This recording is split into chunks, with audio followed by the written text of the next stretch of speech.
Banyak yang mengendus atau sekedar menduga-duga hubungan mereka tidak sehangat seperti dulu. Kendati anak Joko Widodo, yakni Gibran Rakabuming Raka, sekarang ini mendampingi Prabowo sebagai wakil presiden. Banyak tanda atau sinyal yang mengisyaratkan mereka sesungguhnya mulai bersimpang jalan. Masih dalam sebuah persekutuan politik, namun relasinya ini jadi pelik dan rumit. Karena sesungguhnya mereka masing-masing punya agenda yang berbeda, dan bahkan ketika masanya tiba ini mereka bisa berbenturan bahkan saling berhadapan. Jadi kalau kita ingin menyimpulkan hubungan keduanya ini, saya kira mungkin seperti kiasan klasik ya, satu bantal dua mimpi. Secara formal mereka mungkin masih berada dalam satu selimut pemerintahan, namun alam bawah sadar politik keduanya mulai memproyeksikan visi yang saling bertabrakan.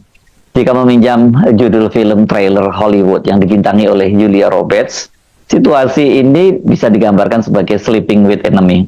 Tanda-tandanya semula samar, namun jika kita merangkai potongan puzzle dari peristiwa-peristiwa terbaru, mosaik yang muncul menunjukkan gambaran yang benderang. Prabowo dan kubu Jokowi, CQ Gibran Rakabuming, sedang bersiap untuk menempuh jalan yang berbeda pada Pilpres 2029. Tentu ada pertanyaan, kenapa kok disebutnya Prabowo Jokowi bukan Prabowo Gibran? Ya, Gibran itu kan bukan faktor di sini, dia non faktor lah, dia hanya wayang saja, tapi dalam utamanya itu saja tetap Jokowi. Nah, kembali ke soal hubungan Prabowo dengan Jokowi, ini kita bisa melihatnya dari teori dramaturgi ya, ada panggung depan dan realitas politik di balik layar. Di panggung depan, instruksi Jokowi kepada para relawannya masih terdengar nyaring. Kawal Prabowo Gibran sampai tahun 2029. Namun kalkulasi politik menunjukkan bahwa narasi tersebut hanyalah tameng untuk menjaga stabilitas transisi. Di balik layar, mesin politik masing-masing pihak telah dipanaskan. Jokowi tidak lagi menjadi sekedar mentor, melainkan dia sudah menjadi aktor kembali yang mengkonsolidasikan kekuatan tempur yang mandiri. Bahkan ini mungkin bisa kita sebut sebagai jenderal perang gitu ya.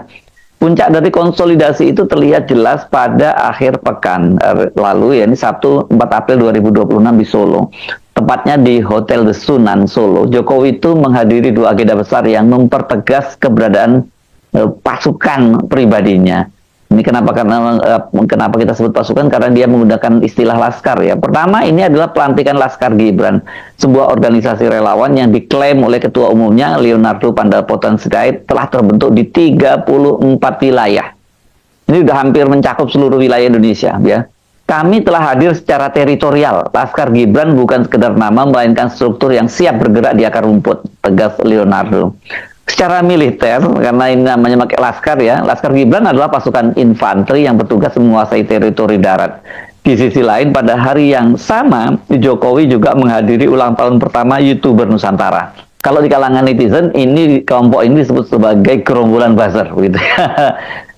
Dan ini adalah divisi udara dalam perang informasi.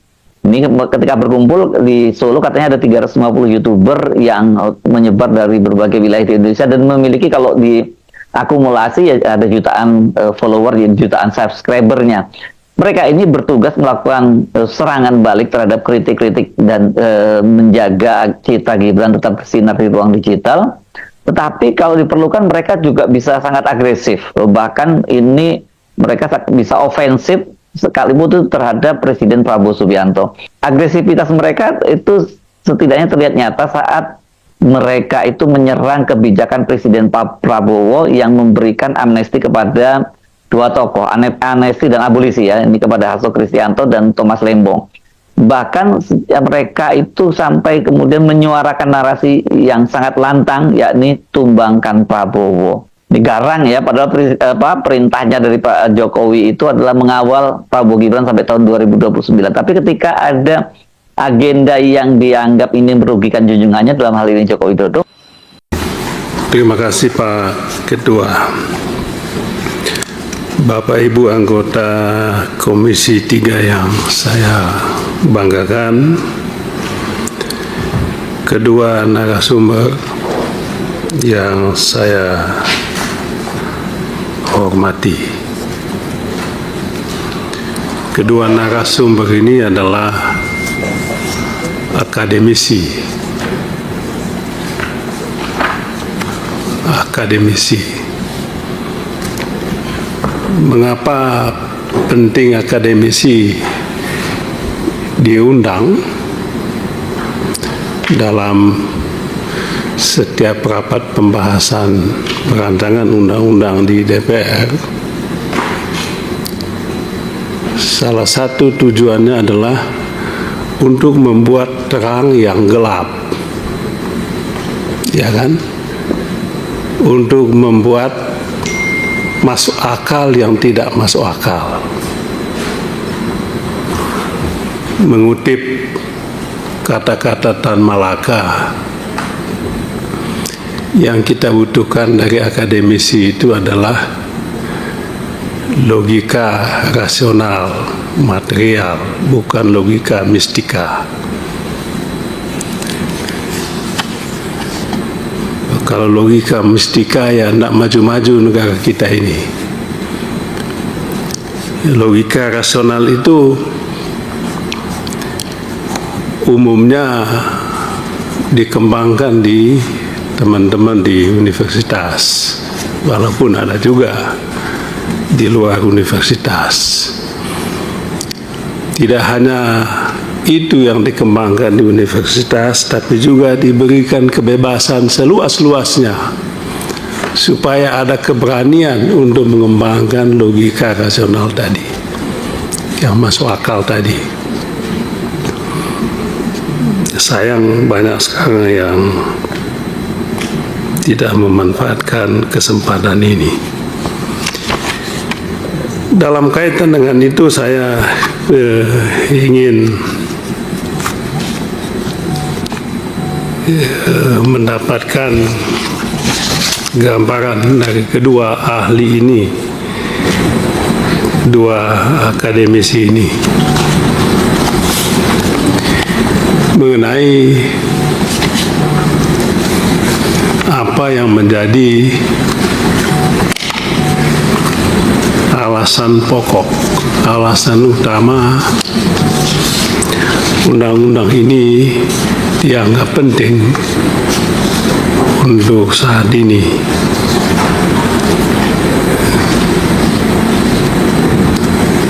Undang-undang perampasan aset. Ini diksi yang tidak jelas, perampasan aset. Mengapa tidak jelas? Karena di situ menimbulkan sejumlah pertanyaan. Siapa yang mau? Siapa yang diberi kekuasaan untuk merampas? Apa yang dirampas? Apa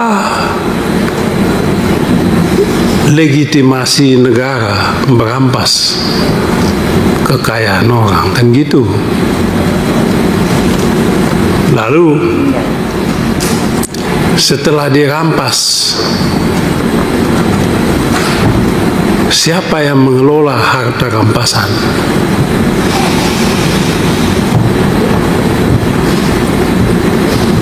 Lalu siapa yang mengawasi lembaga yang akan ditunjuk untuk melakukan perampasan supaya tidak ada abuse kekuasaan? Nah, ini adalah pertanyaan-pertanyaan akademik yang harus dijawab oleh para narasumber. DPR tentu bukan lembaga akademik, lembaga politik. Akademisi memberikan kita